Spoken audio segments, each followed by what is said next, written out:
gusto presentarles al doctor Sergio Ursúa, economista de la Universidad de Chile, doctor en Economía por la Universidad de Chicago y actualmente profesor de la Universidad de Maryland.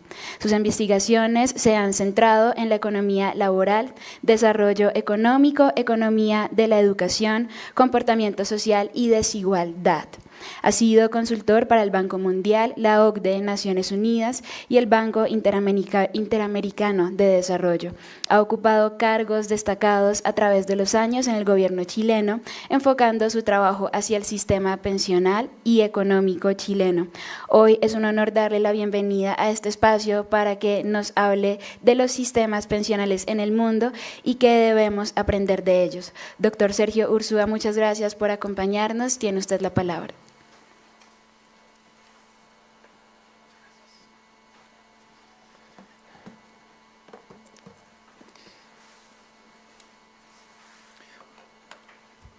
Primero, buenos días. Un gusto estar en Bogotá, un gusto estar en esta Universidad Externado de Colombia. Muchas gracias por la invitación a los organizadores.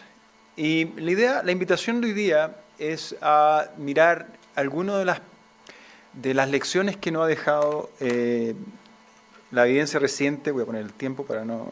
La evidencia reciente respecto del tema de pensiones, porque la verdad sea dicha, pensiones es un tema complejo, pensiones es un tema incómodo, pensiones, el sistema previsional en general, desde el punto de vista político, es siempre un campo minado, es complicado discutir estos temas. Entonces, la idea hoy día era invitarlos a conversar de tres grandes temas. Primero, hablar de los objetivos de un sistema de pensiones en general. Luego, barrer algunas de las experiencias nuevas de países que han experimentado cambios y las lecciones que estos cambios nos han significado. Y después hablar un poco de la alquimia previsional, que a veces yo creo que en la complejidad que significa el sistema de pensiones que yo les mencionaba antes, llama la atención la facilidad con que se empieza a discutir ideas, propuestas que pueden estar más asociadas a lo que sería, creo yo, alquimia, más que realmente ciencia como tal. Si gente cree que realmente esto puede hacer, piensen ustedes en 100 años de soledad, de alguna forma, un poco por ahí va la lógica, ¿no? Y esa es parte de la invitación. Entonces, lo primero que yo creo que vale la pena es que bajo distintas combinaciones, ¿cierto?, en función del nivel de desarrollo de un país, uno puede pensar el objetivo de un sistema de pensiones en 4 distintas dimensiones y cada una de ellas abre el apetito del político, ¿cierto? De nuevo, insisto, esta lógica de tratar de estar obsesionado con cosas que nos pueden funcionar, pero que suenan a veces alquimia. Entonces, si uno no mezcla bien estas cosas, estos 4 elementos que yo voy a discutir en un segundo, uno puede caer en estas trampas, ¿cierto?, en esta venta de humo o incluso en empujar mitos. Lo primero que uno debe solicitarle a un sistema de pensiones es que funcione como un seguro, ¿cierto? Un sistema de pensiones tiene que disminuir la incertidumbre respecto de un periodo de vida, la vejez. Y aquí el Estado juega un rol importante en generar las reglas necesarias para que efectivamente ese seguro funcione. Ese es el primer elemento. El segundo elemento es que obviamente esta incertidumbre o esta ausencia o tratar de reducir esta incertidumbre a través de este seguro tiene que tener un impacto sobre el consumo. La gente no quiere que el consumo caiga en forma importante cuando llegue la edad de jubilación. La gente quiere tener un consumo relativamente constante y por lo tanto el sistema de pensiones tiene que de alguna forma ofrecer este seguro, pero este seguro se tiene que transmitir, tiene que traducirse en algo, traducirse entonces en niveles de consumo que sean apropiados. Y luego, entonces, naturalmente, uno cae en la lógica de pobreza, de ingresos, ¿cierto? Y aquí empieza a cruzar un ámbito más complicado, porque si yo si tengo un seguro funcionando que tiene consumo, naturalmente voy a empezar a pensar en pobreza. Y aquí hay que tener cuidado porque hay que pensar el sistema de pensiones dentro de un sistema de seguridad social más amplio, o sea, un sistema de protección social más amplio, y a veces eso se olvida. Como mecanismo para tratar de generar consumo, el sistema de previsión es una parte más de un sistema de protección social amplio y que por lo tanto tiene que conversar con los otros elementos de este sistema. Y luego está el elemento redistributivo, que también es muy natural y que a veces es explotado desde el punto de vista político por los líderes, y que está esta idea si yo tengo que estar distribuyendo entre o dentro de generaciones y hasta dónde esto puede generar implicancias fiscales importantes, déficit, y hasta dónde esto además puede afectar la justicia social. ¿Cierto? Pues no quiero de alguna forma yo poner un impuesto muy alto a las nuevas generaciones, porque las nuevas generaciones tienen que progresar y con ese progreso entonces yo puedo financiar pensiones de las siguientes generaciones, y esta lógica entonces hace que esta consideración respecto de los elementos fiscales y de justicia social sean importantes. Y cuando uno mira en perspectiva, la verdad que los sistemas en el mundo están organizados a través de distintos pilares que tienen distintas formas. Aquí no hay un modelo único para efectos de pensar este sistema de pilares, pero lo que sí es importante es que no cualquier sistema de pilares va a funcionar. El diseño es fundamental para asegurar la solvencia del sistema, porque si yo quiero tener un sistema seguro, que asegure consumo, que pueda reducir la pobreza y que tenga algún elemento redistributivo, yo tengo que asegurarme que esto sea solvente. No puedo entrar en un sistema que yo de aquí a 10 o 15 o 20 años yo sé, porque digamos la mecánica, los números lo indican, va a ser insostenible. Y por lo tanto, independiente de cómo yo organizo esto, y hay distintos modelos a través de estos pilares, ¿cierto? Yo tengo que estar preocupado de la solvencia. ¿Cuáles son estos pilares? Hay un pilar solidario, ¿cierto? Que es básicamente gente que no está cubierta, que no tiene un empleo, que tuvo la mala suerte de tener lagunas previsionales muy importantes. Entonces, como sociedad, nosotros hacemos un esfuerzo para poder compensar alguna de estas deficiencias en la vejez, y nosotros vamos a entregar un subsidio, un beneficio a esta familia. Después tenemos un pilar contributivo, ¿cierto? Que es básicamente la gente que está hoy día trabajando y que ahorra, ¿cierto? O paga impuestos, ¿cierto? Para efectos de financiar pensiones. Y luego está el componente voluntario de las pensiones. Esta es la taxonomía que básicamente se utiliza en general, que es básicamente la posibilidad de ahorrar adicional respecto a lo que yo estoy teniendo antes, pero esto es voluntario, esto es una iniciativa individual. Lo que es importante de esto, y aquí hay confusión a veces, es que cada uno de estos pilares pueden tener vía por separada, por supuesto en un diseño integral, pero el financiamiento de uno no necesariamente depende de lo que se esté recolectando del otro. Eso es muy importante. Ya eso a veces se mezcla, que el pilar contributivo tiene que estar financiando necesariamente el pilar solidario. No, eso no es necesariamente cierto. Eso hay distintas alternativas, distintos modelos, y es importante tener eso en consideración.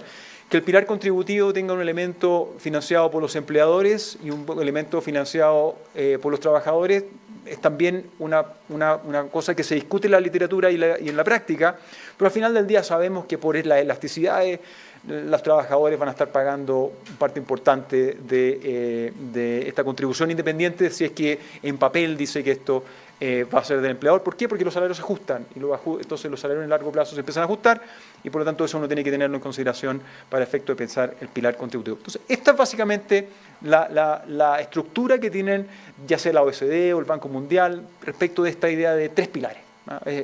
Insisto, pueden tener vía propia, pueden estar coordinados, pero no hay que asumir que el pilar contributivo necesariamente va a financiar, por ejemplo, el pilar solidario. Eso voy a plantearlo en unos segundos, porque eso es fundamental para efecto de entender la solvencia. Entonces, déjeme contarle, ese es como el primer tema. El segundo gran tema son estas experiencias internacionales recientes. Voy a ilustrarlo primero, déjeme partir con un ranking. Nos encantan los rankings, sobre todo los países, ¿cierto? Colombia, que está en la OECD, participa de todos estos rankings. Este es el último ranking Mercer, que es el 2022, y básicamente lo que hacen ellos es mirar tres dimensiones de los sistemas de pensiones y entregan una nota, un score, un puntaje a cada uno de estos sistemas, y después agrupan en función del desempeño de cada uno de los países.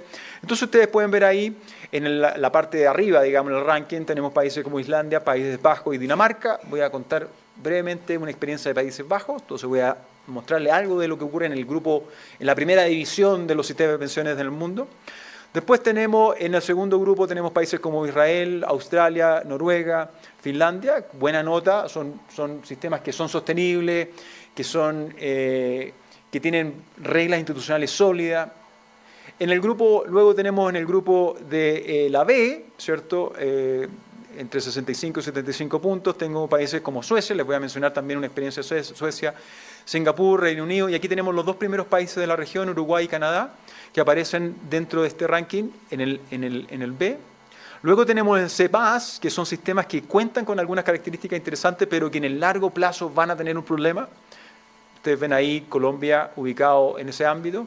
Después México, Brasil y Perú en lo que sería el C.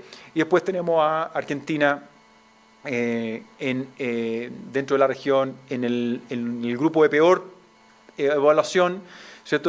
Estos son sistemas, como lo describe Mercer, que tienen algunas características deseables, pero que también presentan debilidades significativas y omisiones muy importantes que deben ser abordadas. Entonces, les voy a contar experiencia de cada uno de estos países.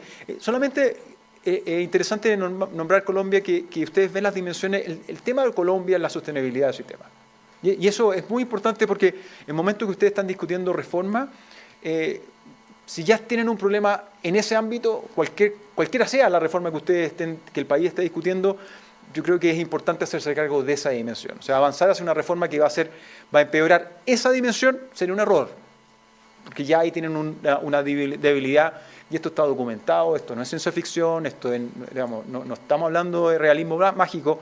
Colombia tiene un problema de sostenibilidad importante en su sistema de pensiones que tiene que ser abordado.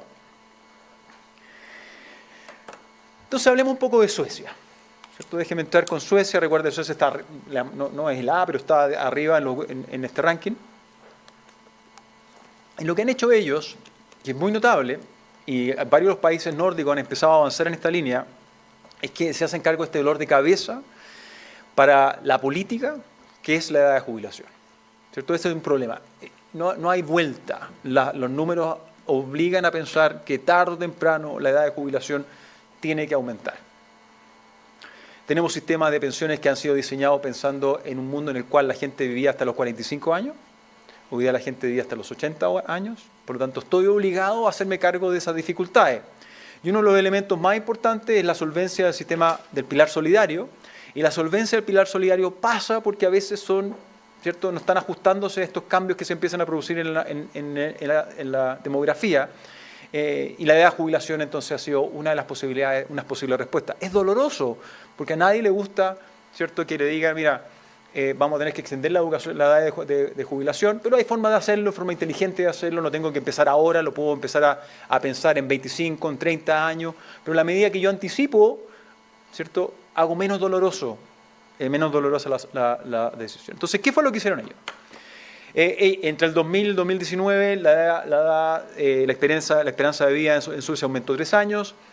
Adivinen qué hicieron, ¿cierto? Esto pone en solvencia el pilar solidario que tiene Suecia, que de hecho es bastante sustentable per se, porque tiene un diseño interesante, pero igual tuvieron que hacer este tipo de cosas, aumentar la edad de jubilación para los beneficios de la pensión mínima de 61 a 62 el 2020, 63 el 2023, vamos a ir a 64 el 2026, y eso además aplica a otros elementos del sistema, lo que dice el segundo punto, pero lo más interesante que quiero plantear acá es que una de las cosas que hicieron en función de esta reforma para poder de alguna forma, para poder reducir el costo, decir, sabes que de aquí en adelante nosotros es bastante obvio que vamos a tener que seguir haciendo esto, porque en la medida que tenemos avances en médicos, la gente se cuida, invertimos en salud, la esperanza de vida sigue aumentando, y por lo tanto lo que vamos a empezar a hacer es automáticamente en el futuro ajustar la edad de jubilación. Para cualquier sea el gobierno de turno,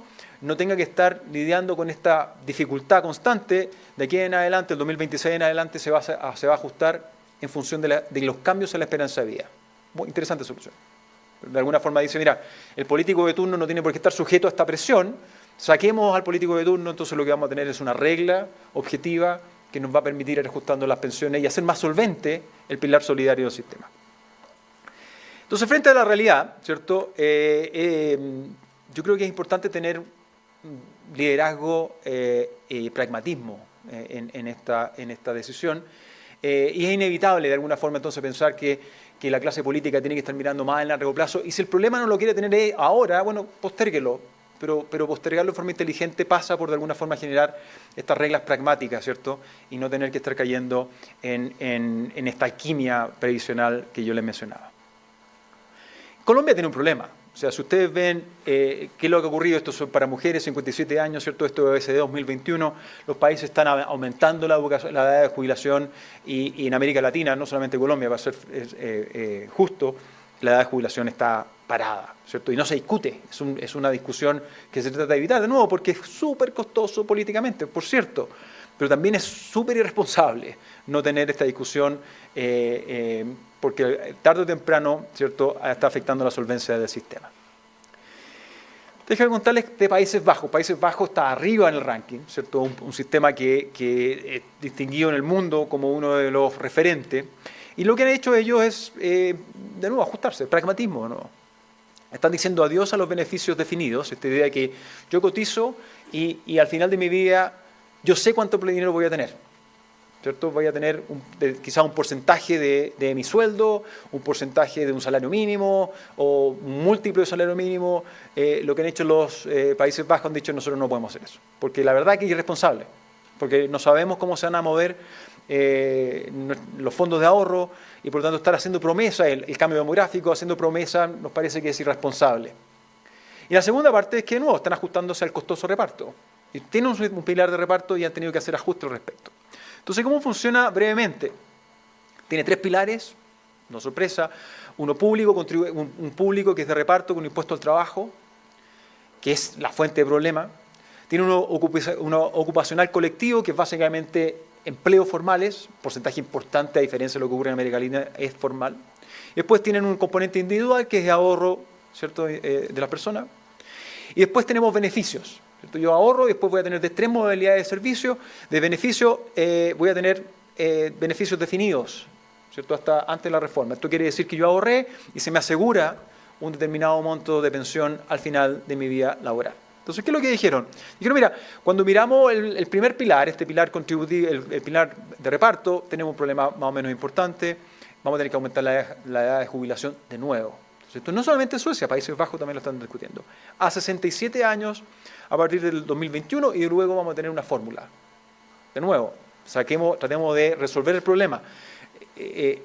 Tratar de no tener el costo político hoy día no quiere decir que yo voy a posponer la decisión, si es que yo puedo de alguna forma utilizar mi liderazgo para poder resolverlo. Segundo, un pilar afectado por el segundo pilar, que es el pilar de ocupación digamos, colectivo, que es a través de las contribuciones de las personas, tiene un problema. Y esto es que los fondos de ahorro habían estado muy presionados por los beneficios, las rigideces del sistema, la poca transparencia del sistema y por la crisis y el cambio demográfico. Y por lo tanto lo que dijeron los Países Bajos fue se acaba el beneficio definido. No hay más beneficio definido, vamos a tener que tener una contribución única, había muchísimas formas de contribuir y vamos a tener básicamente 3 modalidades de contribuciones definidas. Yo le voy a decir cuánto usted va a contribuir, y esa contribución va a determinar en el largo plazo algún beneficio, ¿cierto?, de pensiones, pero yo hoy día responsablemente no le puedo asegurar un beneficio definido porque la verdad que la situación puede ir cambiando. De nuevo, decisión política extremadamente difícil, pero tarde o temprano hay que hacerlo. Y lamentablemente, mientras yo más postergo esta discusión, más costoso se hace. Los ajustes fiscales de países como Grecia, Italia o España pasan por no haber hecho lo que tenían que haber hecho en su momento. Y estos países que están arriba en el ranking dicen, vamos a ser pragmáticos, tenemos liderazgo, la clase política entiende y de alguna forma está avanzando entonces para resolver este problema, ¿cierto? Y este es un pragmatismo tipo OECD, ¿cierto?, OCDE, que no ha llegado a la región, convengamos, ¿cierto? Nosotros seguimos con esta idea de postergar lo más posible la discusión y tratar de entregar ideas y soluciones sencillas a problemas que son súper difíciles al final del día. Estados Unidos, país donde yo resido, y tiene un pilar solidario que es insostenible. Es así de simple. Estados Unidos tiene un problema fiscal gigantesco, que es que esta idea del Social Security, ¿cierto?, esta seguridad social que a veces se traduce a América Latina como un sistema que va a estar funcionando, no es sustentable. Los números son súper claros. Es un sistema que estuvo pensado en los 30, con esperanza de vida completamente distinta a la actual, que tienen los activos invertidos en instrumentos del tesoro, que tienen un retorno bajo. Es verdad que son son más seguros, pero la rentabilidad es baja. Tiene un cambio demográfico que es muy importante, una caída de la población económicamente activa a partir de los cambios en inmigración, y tiene beneficios que han ido aumentando en el tiempo. Por lo tanto, hay un tema de inminente insolvencia. Y esto está archidocumentado. Podemos discutir cuándo se produce la fecha que estos fondos de reparto se acaban, pero hay distintos estudios que muestran que, por ejemplo, en 13 o 14 años Estados Unidos tiene un problema de insolvencia importante porque los fondos que están ubicados, este trust que tienen para efectos de poder pagar pensiones, se acaban. Simplemente no van a dar. Y esa fecha se empieza a acercar. Tenemos pocos años para la insolvencia. Esto implicaría que los ajustes deberían... Alguna forma hay que hacer, algún ajuste hay que hacer. 20% de caída en los beneficios. Eso es lo que debería producirse si es que se produce esta insolvencia para volver a hacerlo solvente. 20% de caída en beneficios. Y por lo tanto la idea es tratar de anticipar y no tener que simplemente evitar el colapso. ¿Y qué cosas han aparecido? Bueno, de nuevo, pragmatismo, contribuciones definidas, administradas a través de instituciones públicas o privadas, pero que invierten este dinero en el stock market y tratar de evitar entonces esta idea de reparto, un impuesto al trabajo que va a financiar a la gente que está jubilada hoy día, porque eso al final del día es lo que está detrás de esta insolvencia. A tratar de reducir los beneficios, pero eso va a ser difícil, tratar de buscar recursos nuevos a partir de la eliminación de algunos loopholes que existen en el sistema tributario y aumentar la edad de elegibilidad de los beneficios. Todos son temas súper difíciles de nuevo, súper costosos, pero la pregunta al final del día es cuál es la solución menos traumática. Y si ustedes siguen postergando la discusión de un sistema que tiene algunos problemas, la verdad es que se empiezan a eliminar algunas de estas posibilidades porque simplemente ya no alcanza, no tengo tiempo, y por lo tanto el trauma es más alto. Y por lo mismo la importancia de anticipar para evitar el colapso. Y esta es la discusión que tenemos hoy día en Estados Unidos. 15 años más vamos a tener un problema, lo estamos mirando entonces hoy día. Déjenme hablarles de Chile un segundo. Y voy a utilizar esta frase, ¿cierto?, del asesor económico de Bill Clinton, ¿cierto?, que era la economía estúpido. Yo creo que hoy día la discusión es que es la propiedad de los fondos estúpidos. Cuando uno empieza a mirar las distintas opciones que existen hoy día para efectos de reformar el sistema, es súper interesante porque lo que ha quedado muy claro es que algunos de los mitos que existían respecto de que los fondos no eran de las personas, ya sabemos que sí era y que la plata estaba en el sistema. Y eso entonces ha cambiado la discusión de pensiones en forma importante. Entonces, ¿qué fue lo que ocurrió? Tenemos un sistema mixto con, de nuevo, 3 pilares, uno contributivo, uno solidario que no tiene impuesto al trabajo. De nuevo, aquí hay un ejemplo interesante. Yo tengo un pilar solidario que no utiliza los recursos de los contribuyentes, impuesto al trabajo, para ser financiado, sino que a través de rentas generales. Interesante. Esta desconexión de los pilares que yo les mencionaba, aquí vamos a tener un ejemplo. Y tiene un pilar voluntario que tiene incentivos tributarios. Básicamente lo que yo les decía, esto es, digamos, lo que existe en gran parte de los países que tienen un sistema de pensiones. Y previo a la pandemia había todo un movimiento respecto de que el dinero no estaba, ¿cierto? Que los recursos no estaban en la AFP y todo el debate previsional y las críticas estaban en esta lógica. El dinero no está o está siendo utilizado, no sé, quién sabe dónde está o alguien se lo llevó para la casa. Pero lo que ocurrió después de la pandemia, que es una cosa contradictoria, pero tiene un resultado interesante, es que a pesar de las críticas técnicas, se produjeron 3 retiros previsionales, ¿cierto? Entonces, la pandemia generó, y toda esta lógica que estaba detrás del debate previsional, dijeron, perfecto, el Congreso pasó reformas que permitieron que la gente sacara dinero, y sacaron mucho dinero. Si ustedes miran las cifras, Chile tiene un PIB de 220.000 millones de dólares, 250.000 millones de dólares. Se estima que aproximadamente 50.000 millones de dólares fueron retirados de los fondos de pensiones. 50.000 millones de dólares. ¿Ok? Por lo tanto, ahí está la fecha, 30 de julio, 10 de diciembre, 28 de abril, y después hubieron 2 intentos más que finalmente el gobierno logró detener. Entonces, podemos entrar, no quiero entrar en el detalle qué fue lo que significó, qué significaron estos retiros, pero la evidencia ha mostrado que consumo con esteroides, o sea, no habían televisores en Chile, no habían, o sea, no se podían comprar, no habían autos en Chile, no habían, era difícil encontrar. Menos ahorro, casi una cosa mecánica, ¿cierto? Menores pensiones, mecánico, más inflación. Banco Central ha demostrado que gran parte importante de la importante inflación que vimos en Chile estuvo influenciado por estos retiros. Pero era más o menos de libro de texto. Entonces, si le voy a meter una economía con un PIB de 220.000 millones de dólares, 50.000 millones de dólares en un espacio tan corto, bueno, ¿qué es lo que va a ocurrir? Pero eso no es lo interesante de la historia. Lo interesante de la historia es que permitió a la gente, ¿cierto?, darse cuenta de que los fondos estaban. Entonces, muchas encuestas, que hay una de ellas, que ante la pregunta de quién cree usted que son los ahorros que se acumulan, junio del 2020, antes de los retiros, 56% de la gente decía que eran propios, un porcentaje importante, 30% decían que eran de la AFP, que ellos eran los dueños del dinero, el Estado, y ustedes ven qué es lo que ocurre a julio del 2020. 86% de la gente dice, el dinero estaba, me ha llegado recursos, esos recursos entonces han estado acá.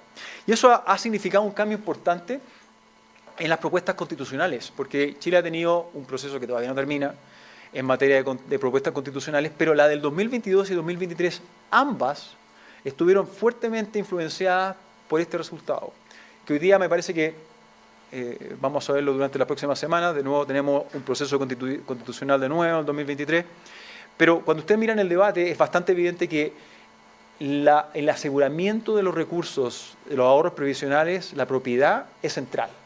La población se ha dado cuenta que esto es dinero de ellos y por lo tanto no pueden ser expropiables, y eso es una discusión que hoy día está, si eso queda explícitamente en la Constitución, fue también parte de la discusión de 2022, y por lo tanto es interesante que cuando una de las ventajas de estos sistemas además que genera esta institucionalidad, ¿cierto? Que si se informa a la gente y se le educa respecto de cómo funciona, el dinero está, el dinero se perdió, fue invertido, y en estos eventos extraordinarios la gente pudo de hecho utilizarlo, con las consecuencias que tenemos. Una de ellas, ¿cierto?, inesperada, fue esta propuesta.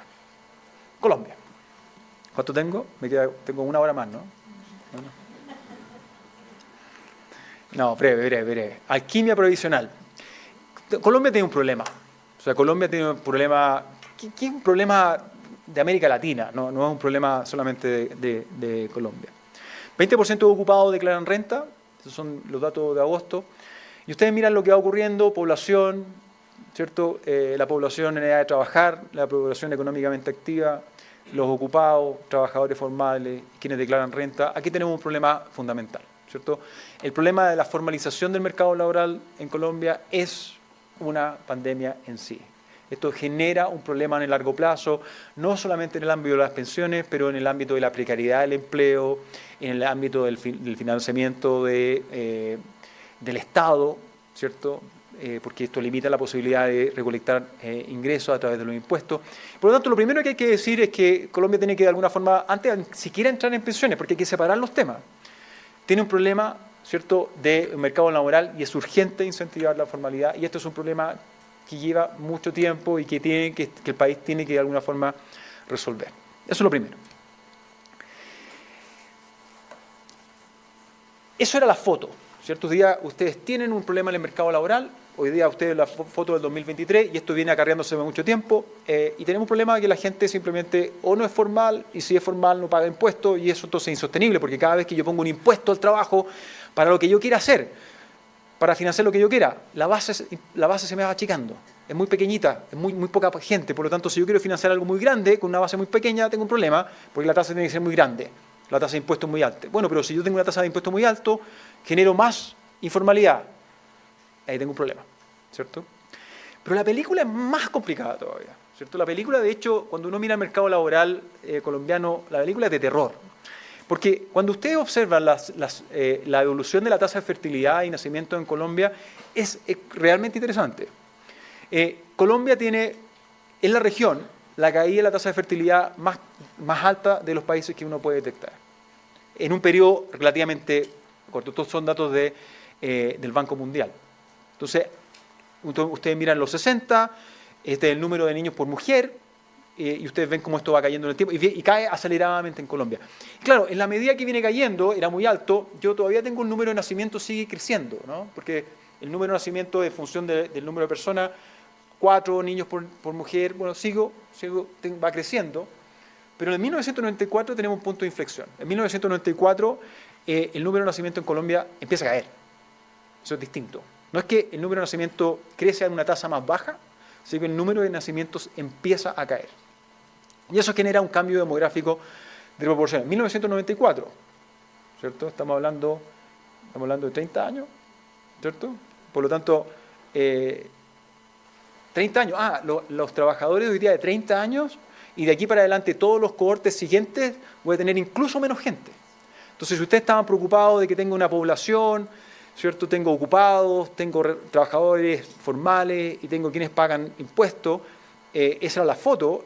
Les aviso que la película se va a hacer incluso más difícil porque esas barritas van a ir cayendo. Mecánicamente, hagan lo que hagan, esas barras van a caer. Por esto, porque hay menos colombianos naciendo.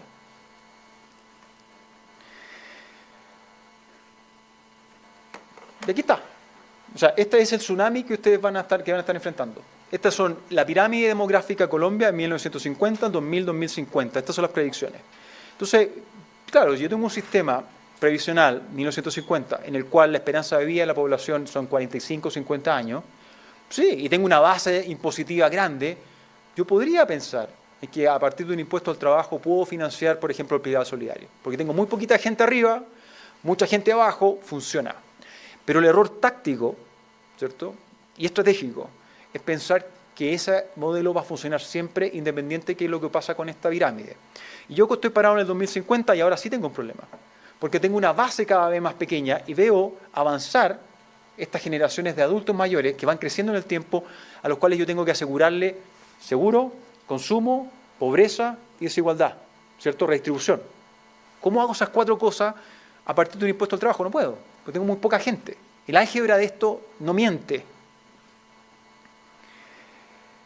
Por lo tanto, los números están y no hay espacio realmente para alquimia, ¿cierto? Hagan el siguiente ejercicio. Hoy día, película. Esperanza de vida en Colombia, 77 años. Una mujer con bachillerato completo cotiza 434 semanas en el sistema, que son aproximadamente 8,3 años, con una tasa de contribución de un 16%. Estrictamente hablando, en función de estos números, entonces, lo que vamos a observar es que va a ahorrar el equivalente a 1,3 años, ¿cierto? De nuevo, va a vivir 77, cotiza 8,3 años al 16%, el ahorro que está generando es equivalente a 1,3 años de salarios. El problema es que se jubila hoy día a los 57 y tiene esperanza de vida de 77. Por lo tanto, tengo que pagar 20 años en función de esto. Entonces, la tentación, ¿cierto?, es que yo podría decir, acá lo que hay que hacer es, pongamos un impuesto al trabajo porque esto es inaceptable. No puede ser que esa mujer que trabajó toda su vida llega a jubilarse y no tiene la cantidad de ahorro necesaria. No puedo simpatizar más con ese statement. La pregunta es cómo financio ese beneficio. Si lo que yo creo que lo voy a hacer a través de un impuesto al trabajo, tengo los problemas que les decía antes. Esto va a ser así y yo a través de un impuesto al trabajo para financiar el pilar solidario, lo único que voy a hacer es tratar de cobrar un impuesto sobre una base impositiva que se me va achicando en el tiempo. Bueno, lo único que uno puede hacer si quiere sostener un sistema así es subir la tasa. Pero cuando yo subo la tasa, hago menos atractivo la formalidad. Genero entonces más dificultades, ¿cierto? Por lo tanto, la conclusión es que sin ahorro, sin incentivos a ahorrar, no hay pensiones sustentables. De alguna forma, lo que hay que tratar de pensar, y esta es la invitación, es tratar de ver cuáles son los diseños, cuáles son las rigideces en el mercado laboral y los desincentivos que existen para que una mujer con un bachillerato completo no cotice más de 8,3 años, ¿cierto? Y el problema con esto, ¿cierto?, es que la tentación, y aquí está el problema, aquí está la alquimia, ¿cierto?, la fascinación con el hielo. Financiar un pilar solidario con un impuesto al trabajo es realmente un remedio que al final del día es peor que la enfermedad. Y esa es la dificultad que están enfrentando porque es muy fácil la tentación, es fácil la respuesta política. Yo puedo empezar a pagar pensiones hoy día, pero en el largo plazo es irresponsable. Muchas gracias.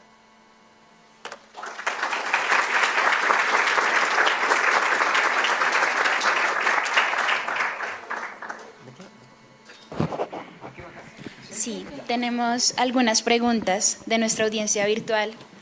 Así que, Sergio, muchas gracias por su presentación y la primera pregunta es, ¿qué tan aplicables son los modelos exitosos en otros países, teniendo en cuenta las dificultades sociales que tenemos en los países de Latinoamérica? También a las personas que nos acompañan de forma presencial, les invitamos a hacernos llegar sus preguntas y ya las recogemos. Muchas gracias. ¿Parto con esta? ¿O sí, puede ir perfecto. contestando esa. Gracias. Sí, a ver, yo quiero ser súper cuidadoso. A ver, uno puede, todos los países están constantemente revisando su sistema de pensiones, natural, ¿cierto? Si los cambios demográficos no solamente afectan a Colombia, afectan a todos los países.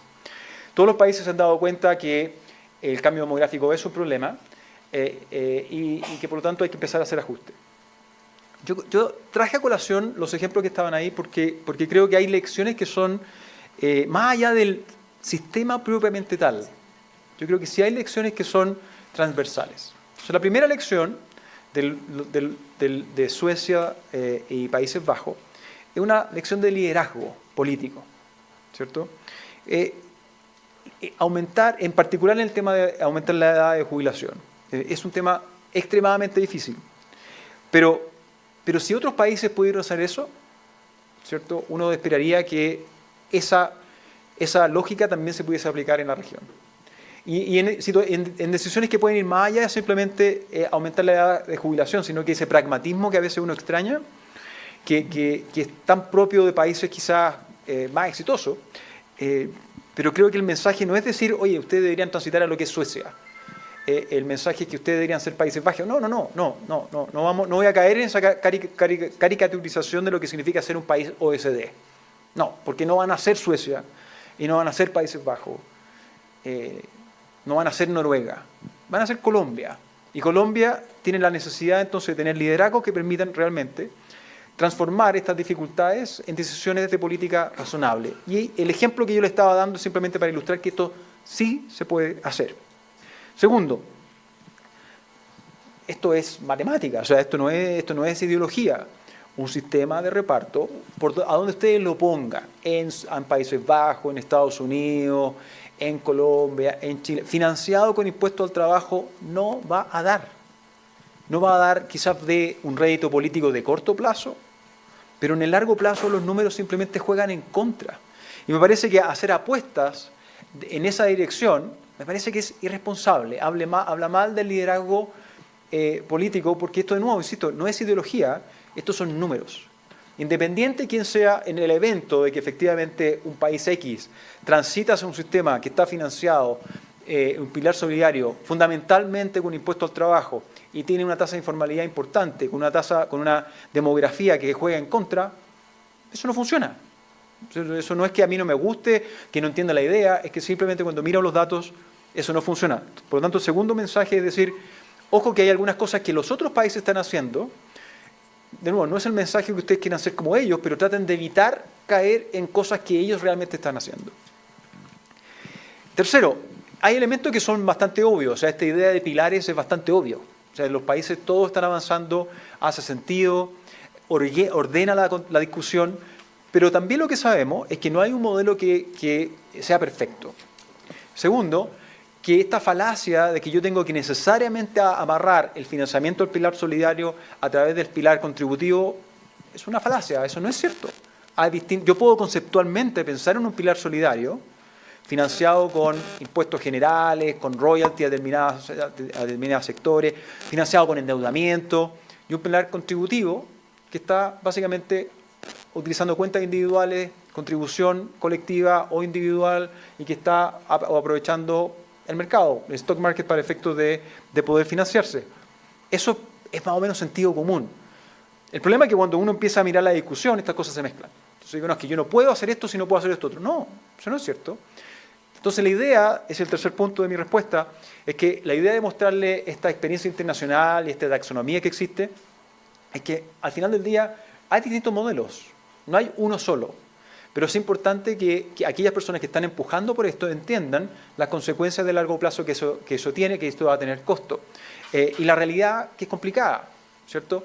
Porque si ustedes miran, para quienes, digamos, hemos estado haciendo investigación en desigualdad, entonces tenemos toda esta discusión respecto de, por ejemplo, si es que el mercado de capitales tiene una tasa de interés o la tasa de interés de la economía es mayor que la tasa de interés, la tasa de crecimiento de la población. Piketty, si ustedes leyeron su libro Capitales, la idea es que la tasa de interés del capital es más alta que la tasa de crecimiento de la economía.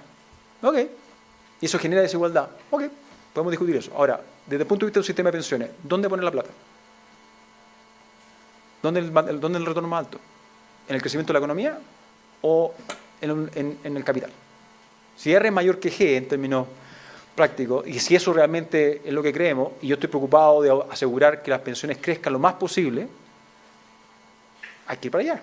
Entonces, incluso para aquellas personas que nacen, que vienen desde ese punto de vista, digamos, más bien ideológico, el desafío es explicar cómo, si es que realmente creen que ese es un problema, que la tasa de interés de retorno del capital es mayor que la tasa de crecimiento de la economía, entonces, ¿por qué yo estoy sacrificando pensiones? Si es que ese es mi problema. Okay. Doctor Ursúa, muchas gracias por contestar esta pregunta. También saludamos en este momento a las más de 250 personas que nos acompañan de forma virtual y le hago llegar la siguiente pregunta por parte de nuestra auditoria, específicamente de Catherine Chacón. Gracias por su pregunta, estudiante de Economía de la Universidad de los Andes. ¿Qué medidas podrían adoptarse para tener un exitoso sistema de pensiones internacional como el de Islandia, a las características específicas de Colombia? Gracias. Yo creo, para los estudiantes de economía en la conectado que están acá presentes, yo creo que esto es un tema de investigación que tienen que aprovecharlo. Es muy interesante. Nosotros en América Latina tenemos como oleadas de economistas. Entonces, Argentina tuvo oleadas de economistas, macroeconomistas por mucho tiempo. Adivinen por qué. Porque el país es un desastre en términos macroeconómicos. Entonces, los estudiantes tenían temas de investigación importantes. Colombia tiene grandes economistas preocupados de instituciones, la economía política, adivinen por qué, violencia, ¿cierto? Chile, la preocupación ha estado en pobreza y desigualdad por mucho tiempo, y mucha gente que estaba en Estados Unidos está preocupada de este tipo de cosas. Bueno, aquí hay un tema que yo creo que espero en el futuro poder toparme más y más con jóvenes economistas colombianos preocupados de esto, pero desde una perspectiva no ideológica, sino que desde una perspectiva técnica. Eso es clave. Entonces, a mí me parece que es muy importante empezar a pensar en medidas. Y aquí, de nuevo, no hay una forma, no hay una respuesta, porque lo que es bastante evidente, digámoslo, convengamos, es que el sistema actual no es sostenible. Eso está bastante claro. Es regresivo, tiene esta cosa extraña que tengo dos sistemas que funcionan en paralelo, pero tiene todos estos malos incentivos que la gente se cambia cuando llega a 1.300 semanas. Todas esas cosas que dicen, no, pero si es un... No puede ser. La pregunta es hacia dónde uno transita. Entonces hoy día ya tienen un pasivo contingente gigantesco. Ese pasivo contingente está. Es historia. Tienen que hacerse cargo de eso. Entonces, dos temas. Yo creo que lo primero que hay que tratar de tener en consideración es eso. Que yo no necesariamente tengo que estar pensando en un sistema de pensiones que tenga que estar haciendo cargo de un problema anterior. Puede haber venido en pensiones, pero es un problema anterior, que cualquier sistema de pensiones, cualquier sea la modalidad, la estructura que ustedes definan, lo va a acarrear, como sea, ¿cierto? Una deuda respecto a esta transición. Por lo tanto, es injusto, ¿cierto?, evaluar las alternativas en función de cómo van a estar lidiando con eso, porque eso no el lidiar con un pasivo contingente no es una obligación de un sistema de pensiones. En los 4 objetivos de un sistema de pensiones, en ninguno estaba hacerse cargo de los pasivos contingentes que trae el Estado. Eso no es un objetivo de un sistema de pensiones. No lo es. Eso es un problema de diseño del sistema anterior y por lo tanto el liderazgo debería pasar por, bueno, ¿cuál sería la modalidad para poder hacerse cargo de esa transición a partir de impuestos, endeudamiento, reubicación de gasto público, hacerlo más eficiente? Eso es lo primero. Entonces me parece que las primeras medidas deberían apuntar en esa dirección. Y ahí hay alternativas. Pero requieren pragmatismo. La segunda parte es cuál es el diseño óptimo. Por eso yo creo que hay que separar los dos temas. ¿Cuál es el diseño óptimo para un país que tiene tasa de informalidad importante, que tiene una demografía que está cambiando, ¿cierto?, que se está achicando la masa salarial, y que tiene problemas, digamos, de crecimiento? Ese es el desafío. Pero lo interesante de los sistemas de pensiones que funcionan bien, fíjense ustedes, es que algunas veces, cuando están bien pensados, de hecho, pueden promover el crecimiento económico. Eso es interesante. O sea, el ahorro bien invertido es una fuente de crecimiento económico. Eso lo hemos visto.